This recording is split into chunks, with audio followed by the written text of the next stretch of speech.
ನಮಸ್ಕಾರ ರೀ ನಮ್ಮೆಲ್ಲ ಶಿಕ್ಷಕ ಮಿತ್ರರಿಗೆ. ಇವತ್ತು ನಾ ನಿಮ್ಗೆ ವಿವರಿಸೋ ವಿಷಯ ಏನಂದರೆ SA2 ಪರೀಕ್ಷೆ 2025-26 ವಿಷಯದ ಬಗ್ಗೆ. ಈ ಪರೀಕ್ಷೆಯು ರಾಜ್ಯ ಪಠ್ಯಕ್ರಮ ಅನುಸರಿಸುತ್ತಿರುವ ಶಾಲೆಗಳಿಗೆ SA2 ಪರೀಕ್ಷೆಯನ್ನು ಹೇಗೆ ನಡೆಸಬೇಕು ಅನ್ನೋದ್ರ ಬಗ್ಗೆ ಹೇಳ್ತಾ ಇದ್ದೀನಿ.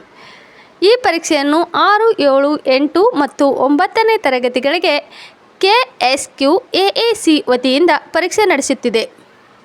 ಇದರ ಉದ್ದೇಶ ಏನಂದರೆ ಕಲಿಕಾ ನ್ಯೂನತೆಯನ್ನು ಹೋಗಲಾಡಿಸಲು ಮತ್ತು 10ನೇ ತರಗತಿ ಮಕ್ಕಳಿಗೆ ಪರೀಕ್ಷಾ ಭಯ ಹೋಗಲಾಡಿಸಲು ಈ ಪರೀಕ್ಷೆಯನ್ನು ಕೈಗೊಳ್ಳಲಾಗ್ತಿದೆ. ಇನ್ನು ಈ ಪರೀಕ್ಷೆ ಯಾವ ರೀತಿ ಇರಬಹುದು ಅಂತ ನೋಡೋದಾದರೆ ಪ್ರಶ್ನೆ ಪತ್ರಿಕೆಗಳು DSERT ವೆಬ್ಸೈಟ್ನಲ್ಲಿ ಈಗಾಗಲೇ ಬಿಟ್ಟಿರುತ್ತಾರೆ. ಅದನ್ನು ನೀವು ಮಕ್ಕಳಿಗೆ ತೋರಿಸಿ ಅದರ ಮಾದರಿಯನ್ನು ನೋಡಬಹುದಾಗಿದೆ. ಇನ್ನು ಪ್ರಶ್ನೆ ಪತ್ರಿಕೆ ಹೇಗಿರುತ್ತೆ ಅಂತ ಅದರ DSERT ವೆಬ್ಸೈಟಲ್ಲಿ ಹೋಗಿ ನೋಡ್ಬೋದು. ಇನ್ನು ಯಾವ್ಯಾವ ವಿಷಯಕ್ಕೆ ಪರೀಕ್ಷೆ ಅಂತ ನೋಡೋದಾದರೆ ರಾಜ್ಯ ಪಠ್ಯಕ್ರಮವನ್ನು ಅನುಸರಿಸುತ್ತಿರುವ ಕನ್ನಡ ಮಾಧ್ಯಮ ಎಲ್ಲ ವಿಷಯಗಳ ಪ್ರಶ್ನೆ ಪತ್ರಿಕೆಯನ್ನು ಸರ್ಕಾರದ ವತಿಯಿಂದ ಸರಬರಾಜು ಮಾಡಲಾಗುತ್ತದೆ. ಅದೇ ರೀತಿ ಇಂಗ್ಲೀಷ್ ಮೀಡಿಯಂ ಶಾಲೆಗಳಿಗೆ ಕೋರ್ ವಿಷಯಗಳಿಗೆ ಮತ್ತು 6 ಮತ್ತು 7ನೇ ತರಗತಿಗೆ ಇಂಗ್ಲೀಷ್ ಮಾತ್ರ ಬೈಲಿಂಗಲ್ ಇರುತ್ತೆ. ಉಳಿದ ವಿಷಯಗಳಿಗೆ ಶಾಲಾ ಹಂತದಲ್ಲಿ ರೆಡಿ ಮಾಡ್ಕೋಬೇಕಾಗಿರುತ್ತೆ. ಇನ್ನು ಉರ್ದು ಶಾಲೆಗಳಿಗೆ ಪ್ರಥಮ ಭಾಷೆ ಉರ್ದು ಮತ್ತು ಕೋರ್ ವಿಷಯಗಳಿಗೆ ಪರೀಕ್ಷೆ ಇರುತ್ತೆ. ಉಳಿದ ವಿಷಯಗಳಿಗೆ ಶಾಲಾ ಹಂತದಲ್ಲಿ ಪ್ರಶ್ನೆ ಪತ್ರಿಕೆಯನ್ನು ನೀವು ತಯಾರಿಸಿಕೊಳ್ಳಬೇಕಾಗಿರುತ್ತೆ. ಇವಾಗ ನಾವು ಮಾತಾಡೋಣ ಅಂಕಗಳ ಬಗ್ಗೆ. ಇವಾಗ ಪರೀಕ್ಷೆ ಆಯಿತು, ಎಷ್ಟೆಷ್ಟು ಅಂಕ ಪರೀಕ್ಷೆ ಇರುತ್ತೆ ಅನ್ನೋದು ಸ್ವಲ್ಪ ಡೌಟ್ ಇರುತ್ತಲ್ಲ, ಅದರ ಬಗ್ಗೆ. 6 ಮತ್ತು 7ನೇ ತರಗತಿಗೆ ಲಿಖಿತ 40, 8 ಮತ್ತು 9ನೇ ತರಗತಿಗೆ 6 ಮತ್ತು 7ನೇ ತರಗತಿಗೆ ಲಿಖಿತ 40, 8ನೇ ತರಗತಿಗೆ ಮಾತ್ರ 50, 9ನೇ ತರಗತಿಗೆ ಪ್ರಥಮ ಭಾಷೆಗೆ 100 ಅಂಕ, ಕೋರ್ ವಿಷಯಗಳಿಗೆ 80 ಅಂಕಗಳು ಇರುತ್ತೆ. 6 ಮತ್ತು 7ನೇದವ್ರಿಗೆ ಲಿಖಿತ ಎಷ್ಟಿರ್ತದೆ? 40 ಇರ್ತದೆ ರೀ. 8ನೇ ತರಗತಿಯವ್ರಿಗೆ 50 ಮಾರ್ಕ್ಸ್ ಇರುತ್ತೆ ಲಿಖಿತ. 9ನೇ ತರಗತಿಯವ್ರಿಗೆ ಮಾತ್ರ 100 ಅಂಕ ಇರುತ್ತೆ. ಕೋರ್ ವಿಷಯಗಳಿಗೆ ಎಷ್ಟಿರುತ್ತೆ ಅಂದರೆ 80 ಮಾರ್ಕ್ಸ್ ಇರುತ್ತೆ. ಲಿಖಿತ ಆಯಿತು. ಇನ್ನು ಮೌಖಿಕ ಪರೀಕ್ಷೆಗಳು. ಮೌಖಿಕ ಪರೀಕ್ಷೆಯಲ್ಲಿ 6 ಮತ್ತು 7, 8ನೇ ತರಗತಿಗೆ 10 ಅಂಕ ಮೌಖಿಕ ಪರೀಕ್ಷೆ ಇರುತ್ತೆ.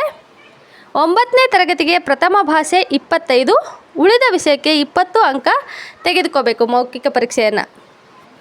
ಇನ್ನು ಪ್ರಶ್ನೆ ಪತ್ರಿಕೆ ಹೆಂಗೆ ಸರಬರಾಜಾಗುತ್ತೆ ನೋಡೋಣ. KSQAAC ವತಿಯಿಂದ ಪ್ರತಿ ಏರಿಯಾದ ಪ್ರೌಢಶಾಲೆಯ ಮುಖ್ಯ ಗುರುಗಳ HM ಲಾಗಿನ್ಗೆ ಆನ್ಲೈನ್ ಮೂಲಕ ಪ್ರಶ್ನೆ ಪತ್ರಿಕೆ ಆಯಾ ದಿನದಂದು ಪ್ರಶ್ನೆ ಪತ್ರಿಕೆಯನ್ನು ಯಾವ ದಿನದಂದು ಎಕ್ಸಾಮ್ ಇದೆಯೋ ಆ ದಿನದಿಂದ ಆ ಪ್ರಶ್ನೆ ಪತ್ರಿಕೆಯನ್ನು ಕಳಿಸಲಾಗುತ್ತದೆ ಆನ್ಲೈನ್ ಮೂಲಕ. ಹಾಗಾದರೆ ಅದನ್ನು ನಾವು ಹೇಗೆ ಪಡೆಯೋದು ಅಂದರೆ ಆ ಒಂದು ಪ್ರೌಢಶಾಲೆಗೆ ಸುತ್ತಮುತ್ತಲನೇ HPS ಶಾಲೆಗಳನ್ನು ಟ್ಯಾಗ್ ಮಾಡಿರ್ತಾರೆ. ಟ್ಯಾಗ್ ಮಾಡಿದ HPS ಶಾಲೆಯ HM ರವರು ಯಾವ ಪ್ರೌಢಶಾಲೆಗೆ ನಿಮ್ಮ ಶಾಲೆಯು ಟ್ಯಾಗ್ ಆಗಿದೆಯೋ ಆ ಪ್ರೌಢಶಾಲೆಯ HM ರವರನ್ನು ಸಂಪರ್ಕಿಸಿ ಅಲ್ಲಿ ಒಂದು ಪ್ರತಿಯನ್ನು ನಿಮಗೆ ಪ್ರಿಂಟ್ ಕೊಡುತ್ತಾರೆ. ಪ್ರಿಂಟ್ ಕೊಡುವ ಟೈಮ್ ಏನಂದರೆ ಬೆಳಗ್ಗೆ 9ರಿಂದ 9:30 ಆನ್ಲೈನ್ನಲ್ಲಿ ಪರೀಕ್ಷೆಯ ಪ್ರಶ್ನೆ ಪತ್ರಿಕೆ ಬಂದಿರುತ್ತೆ. ಅದನ್ನು 9:30ರಿಂದ 10 ನೀವು ಶಾಲೆಗೆ ಹೋಗಿ ಒಂದು ಸೆಟ್ ಪ್ರಿಂಟನ್ನು ತೆಗೆದುಕೊಳ್ಳಬೇಕಾಗಿರುತ್ತೆ. ನಂತರ 10ರಿಂದ 11 ಗಂಟೆ ಒಳಗೆ ನೀವು ನಿಮ್ಮ ಶಾಲೆಯ ಮಕ್ಕಳಿಗೆ ಅನುಗುಣವಾಗಿ ಆ ಪ್ರಶ್ನೆ ಪತ್ರಿಕೆಗಳನ್ನು ಪ್ರಿಂಟ್ ಹಾಕಿಕೊಂಡು ಮಕ್ಕಳಿಗೆ ಸರಬರಾಜು ಮಾಡಬೇಕಾಗಿರುತ್ತೆ.